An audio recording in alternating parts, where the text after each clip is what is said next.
can't didi ho asem a party for ni be still they feel hurt. I say one say atem didi bi aka omo ya wom pa na wo se Kennedy ni atem ba mbese o tie we kakra na afi yento aso nkwasiafo pa ma Jimmy MPP for Jimmy me who be stupid people. I don't know why I belong to that political party. Nkwasiafo pa ma Jimmy MPP for Jimmy me who be stupid people. I don't know why I belong to that political party. Nkwasiafo pa ma Jimmy MPP for Jimmy me who be stupid people. I don't know why I belong to that political party. Lawyer, people are saying in fact those within the party says Sanoma Winyina will play back one day and describing the MPP as a woman those words if in Kennedy I know a be hard how better than what me up a power in the minds of it. The bigger problem is not about Kennedy I know the bigger problem let's say media for when you have the opportunity to address amount for now, you more the full tape mobility. The full tape was 8 minutes 16 seconds, but they are cut less than 30 seconds.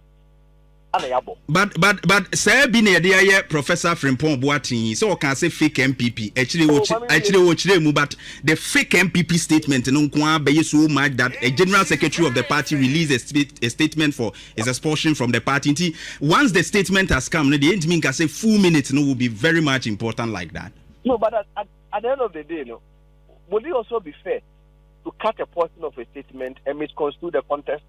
But he said, yeah. If you had remembered, this was a summer. Now, or Safoma for room, Gabi, Bedia Turmo, Asia, Ewa Gabi Fiocophobia.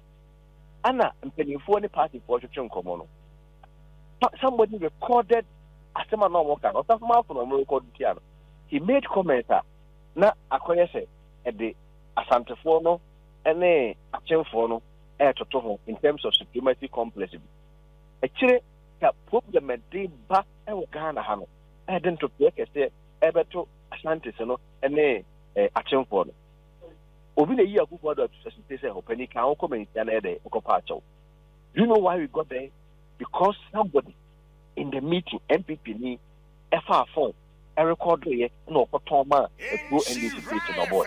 Happening, Ona 1592, who do Sika party, no. Somebody takes this malicious defeating and record the party in common and recommend it to me. And my book and mark the tribal conflict between Ashanti and the Achems. The team best party in them to play Abano. How will you describe them? But describing them as Nkwasiafo fools, that's another thing. No, but what is your best description of them? We should have praised them. So it is sensible. You see, on my own, you're no question. Be a dear them to there by making this civil war between two tribes. Nobody is questioning that. You see, there is one courageous man or no Australia custom say, so the context, if you are listening to the full 8 minutes audio, Kabo who said, and your MPP phone audio match Lemon will deal for money as hard night. That is very important. Kennedy, we nipa or just trouble for. And indeed, we have never said anywhere that MPP we want to present a spotless candidate. No, you can't be that. You can't say the candidate and you're a flat neighbor. Your Bible to be on your bonnet down onto Bomo Saudi. Then anytime be a Kennedy Kwan your kind. People have mismanaged the economy. Nobody is questioning them. Which is better? So be a big creating human moye.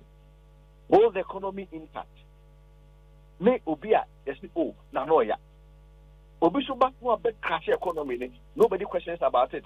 Because yes, oh, or your presidential material, yes, one day, or your humble. People take very extremely weak decisions, run away from responsibility. Nobody questions that. Now, Nipo know what we could do. You who said there is discipline in the country. Obeti master no. Yes, you know more than any. Kennedy is about for one more contest. You also want to claim your people, the Bian so Mutano. Yan Panama, naturally, also join your bonnet and yan to was onto what how by. But we are saying, say, in spite of the shortcomings of all of them, Kennedy Japan first stands out. I'll bet you might get to me, I'm a party, I create you, I'm a Ghana for the Right.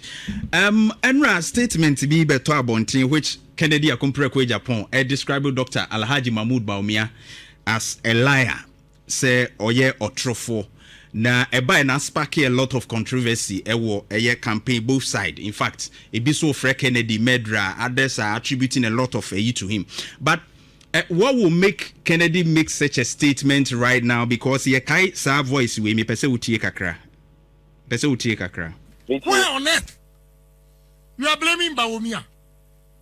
When this interoperability at the Bank of Ghana and the rest, NDC gave a contract for $1.2 billion. And Bawumia did it 4.5 million. Ghanaians, please give me a break here. We've forgotten so soon. Look. Let me show you. Because it's there. Now you don't see the importance of it. But the ideas, the vision of a leader. Kennedy described Dr. Alhaji Mahmoud Bawumia as a visionary leader. And of course, Sabre Noa, you see mobile interoperability, no NDC for call for billions of cedis in that contract. Dr. Mahmoud Bawumia de ba millions, which is what 4.something million. And so now all presence Bawumia a visionary. In fact, wetimia ye no ma ye abanoma esisi. Why now attacking Bawu? We a visionary now. Okay. Okay. Okay. Okay. The papa Kennedy no okano kwe. Okay. At no kwe no beka mo be said those times, you know, in terms of that policy being mentioned, the policy in our best subject matter. No. If you deliver, why would you like? Said the papa me on you for bonefo. Oh no my power. And I know my so influence the bed e beka. Nti sabre no. Oh yeah the papa obeka. But the name, what is the context? The context means ye party about person. And in the presence of Dr. Bawumia, you have Chamamun to be distorting facts. That was the Dubuahi, 96 one election because no yard, which is not true. And say, on our Casa affairs, the crowd won't do that distorting facts and there. And Kabia, we can pass with you. Now, wait here, what I tell you, I'm when I have a cousin. And you don't correct it. How will you describe this? I wouldn't say Dr. Many names of Dr. Zadubahi. When this is Okabato, Emma, that room would you. You see, MPP Abako Simon. I dare say, the privilege of the presidential bid has never been automatic, and your reward just for it up. It has always been contingent and performance. And the Empirical Academy said, I'm for a day, a challenge to us. Uba, one for vote to need and catch the over 2 year one. There is no way a party for one at also. Nipa Yadimesha said, opening air from the Dubuahi. Sabre 92, movie the piano money Fikaka. One Rollins in the car by Sabre Soja Bank, one the court contest. One also that by a transition into Kabaminka and move your 2 baby and 2 ballot box near 2 Yusum, Minimizamokaya. Nabua such a put in the fat, and the China Becca the way the Unia of the Dubuahi fully 1.2 million votes. And I represented 30.29%. Rollins issue a police 58.4% of the winning. Winning first, let that Zaduwa vote. Any Rollins vote to move was 1.1 million votes, which was still better than nowadays Dr. Bawumia WC with 1.7 million votes. 96 party for the team of Zaduwa. I don't want to put the for a day a buy. Now, my catch was say, I'm for and a better than platform. President Kofo, every fact of the Dubuahi, the votes, from the 1.2, equal 2.83 million. And the poly, or the 30% in the core, 9%. Just almost 9% ahead. Account. And no, what do you do at home? Only the free money day in the year. And the 25, the year 2000, we need. Then I could for the first time. I could for the first time credit of a far President Kofo votes. 39.27, at the core 49.13. One of there's okay. 1 mil we need the first round of election. No more here around less than 40,000 votes. Now, what they are crossing to 50 plus 1. The fourth time. Now, one more ended to focus into the entire day. No, be a waiting. I say, now do almost 10% of votes are better. We need free many days. And I feel you never call 2012 and those was saying vote, and no crowd. Osha, that the form of Senator and the pound corner, a moon night, and then a yard, and Pat, when we near Bano, I wouldn't say 9 as it. I 20cc at nearby a way. And Osha Tabaco oh, what better a divorce maybe a card or bear then, or betroying. I go for the guardian, wolf officer, for the vote to not quite around 6.7 million in terms of the nominal votes. It's by 63% nationwide. I go for the northern part of Ghana, but I go for the votes that were not the compared to Dr. Bawumia vote in 2024, 2020 and 2025. By 15%. He might be the rapper where the candidate here was Dombo. That kind of Dombo, the Kum, his ancestral constituency, Jirapa, Dr. Bawumia, 14%, Mahamania 86%. And when you give us such an abysmal performance, 3,000 Zongo communities, you win only one. 276 constituencies, you lose 199 of them. 7 regions, you couldn't win a single constituency. 345,453 people. Close to 90% of the parliamentary candidates are more than a. You don't just go and tell them, say, second chance, and people will be continue. Baby, a second chance, no, and no, it will be different because be a second chance. So why not him? That's why I've explained the data. So be aware that be our vote in the area. I can't do a better. Who do you want to be a can't do a better? And to wear a gap now, up, down here, Dr. Bawumia. And you walk away near the data and come up party for it. Now we expose that. Fat particular and party for one can't tell me, oh, do what he can and this is one about to the party for one uncle before no yard. Meanwhile, you were contested and had votes, and there were declarations on over 700 plus. Nasabra 1,000 plus. How then do you go as a candidate, as a team, and represent the people of Asante? You can be able to verify the fact. Say, Aduba Hanko Sabat on Nanoyare. Whilst you know very well, so the way how do you describe it? And how can a candidate there and Matro will be represented by his team? But leaders around the world, in fact, even in Ghana, have been making some public statements. They don't get the facts right, and the media do fact checks. Why should Bawumia's own be a bone of contention now? No, you see, if you make a mistake for the first time, you can be pardoned that is a mistake. But if you repeat the mistake consistently for 2, 3, 4, 5 times, and it becomes a position of your campaign team, you cannot call that mistake. It's a very deliberate design. And Ken has to expose them. Okay. But as I say, Osha party mua, I say, afano, the way I hit in it, you know. Alan and Nanado Campo, no said the TFS, no. I say, at him, the Diano, it's a ye de me maya, who ye who add door subebri. The man for concern, they say, how do we unite after 31st? I say, who actually who? Oh, united there. Make us a can the only problem.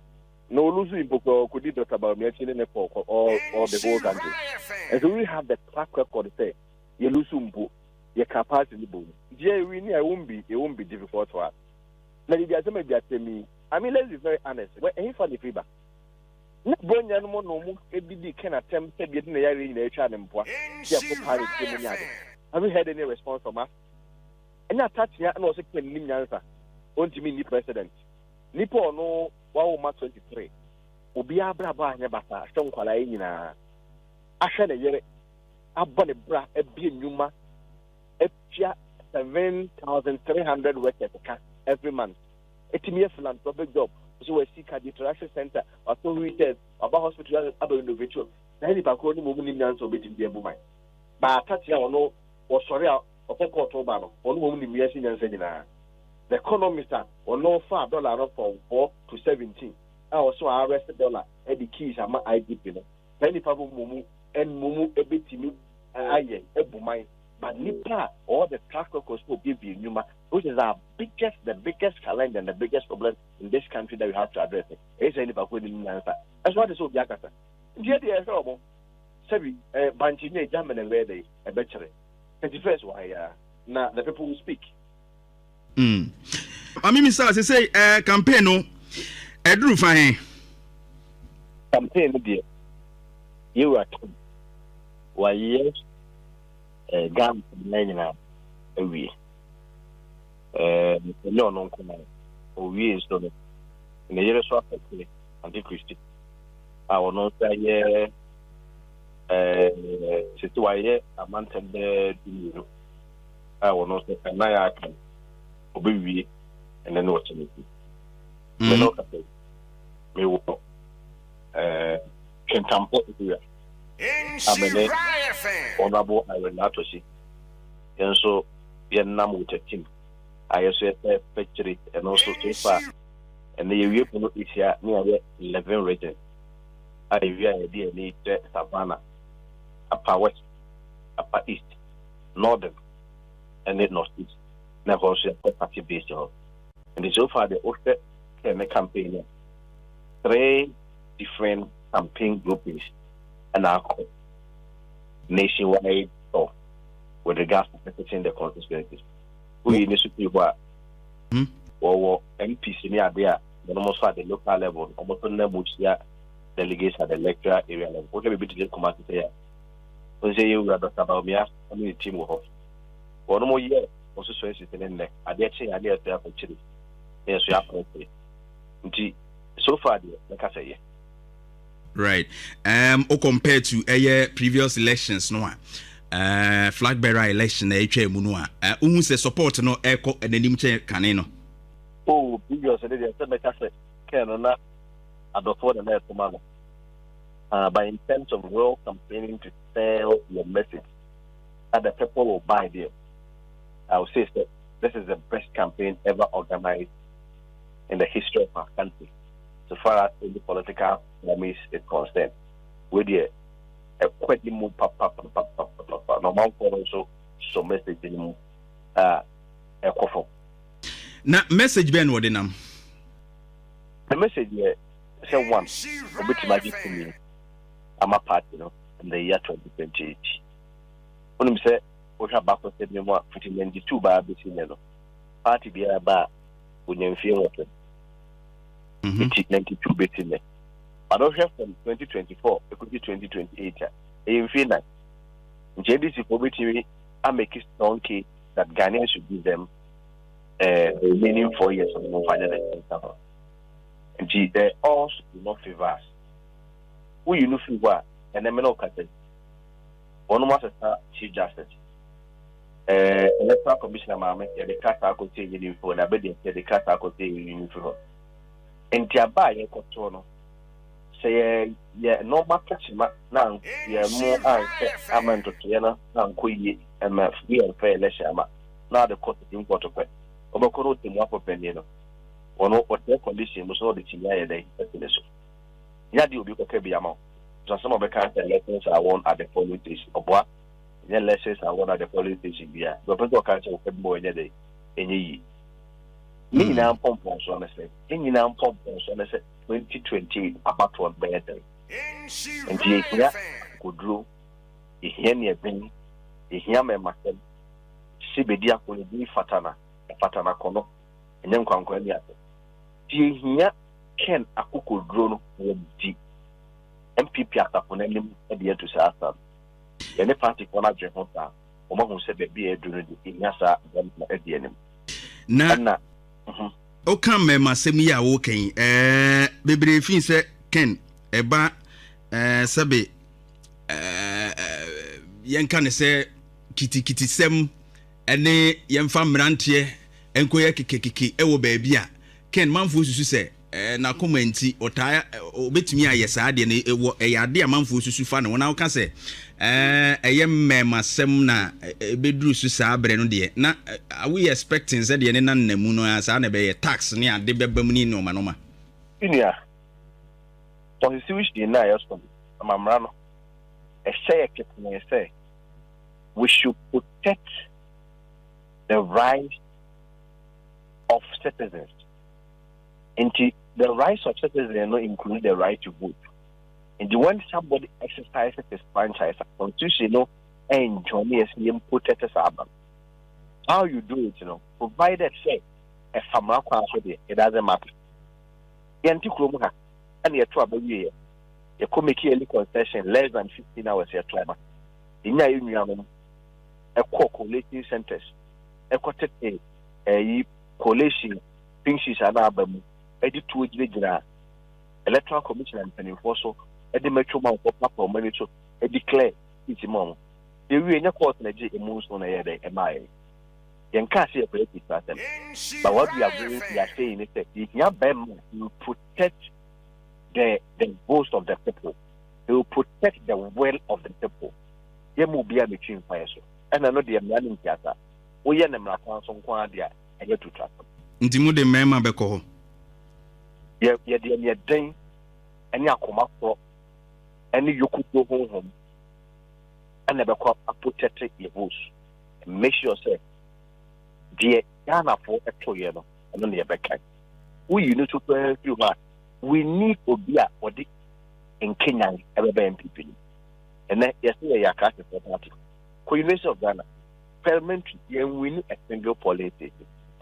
Would you check the data? 2.1 million amethyst, 350 at all, blouse and skirt. Blouse and skirt in the day. One more to my parliamentary, one we no more to PI presidential. A month Malcolm and so 7 regions, we need a single constituency presidential. The about 276 constituencies. You lose 199 of them. 3,000 Zongo communities, 3,000. You lose 2,999. You need one. I don't know. And think of them. And she's named Kenya. The young one, you knew you better be more brewing now, but we are wrong with it. And just so. You're the partner at my question. Well, but they say, would ye as ye hono kakra? Amanfo fin se Kennedy e kompre ko Japan ase se de na wo kan sem bi kane no a atwamu no utimi e kan ne boso asem se ebe hadwen se hadwen ono onhwe na wakeka ne saa na de hu ya ba in fact wo twa Christopher de ye a okokan asofo bi hu nsem ebe ye hu asase wo tan Christopher Ghana enu achi emma ne bi wo kro no munya asem a utimi twabo wo mu wo TV so Kennedy e kompre ko Japan no ankasa aka se sebe mampani di oye interview mbisa and direct say ope mampani so ope so di mampani osu dabi ono obe ni business ni ade enti amanfo fin say ase ade no eminimu dada ba mi say ase de sofuma mi bi ase mo say sofuma mi na beto mi kwam enti ase ade na beto ho nti ese wotimi wura mu bi sa na manfo susu say akoye ana no context is very important. Context is very important.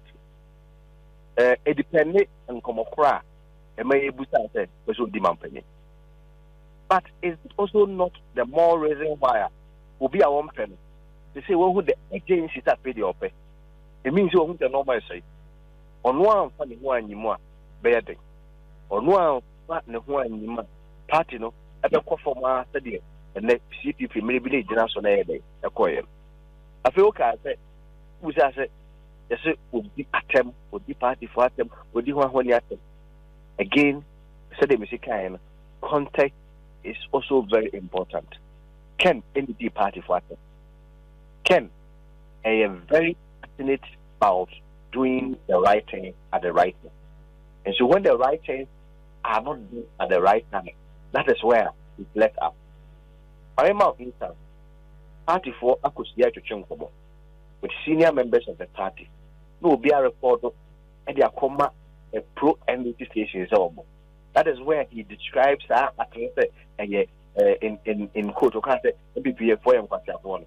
The context was not the MPP community, but one more day or more yes. After so did get water. Any me a press beneath Japan give me water.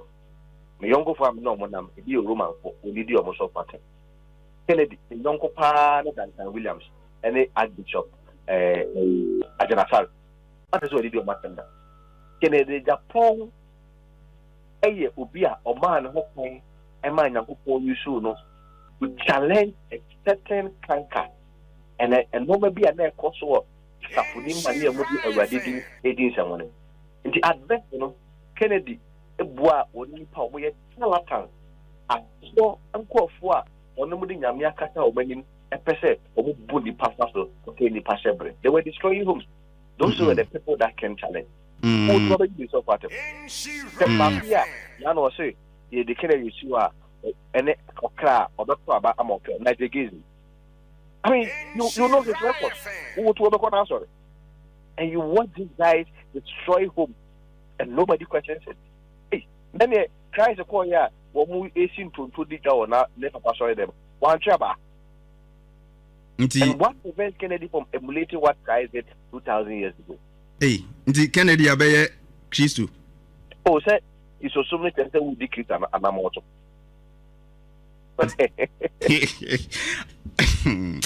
Honorable, but I was a lawyer, Kwesi Kwati, spokesperson for Kennedy Japan campaign, and Medina Education Kobo. But lawyer,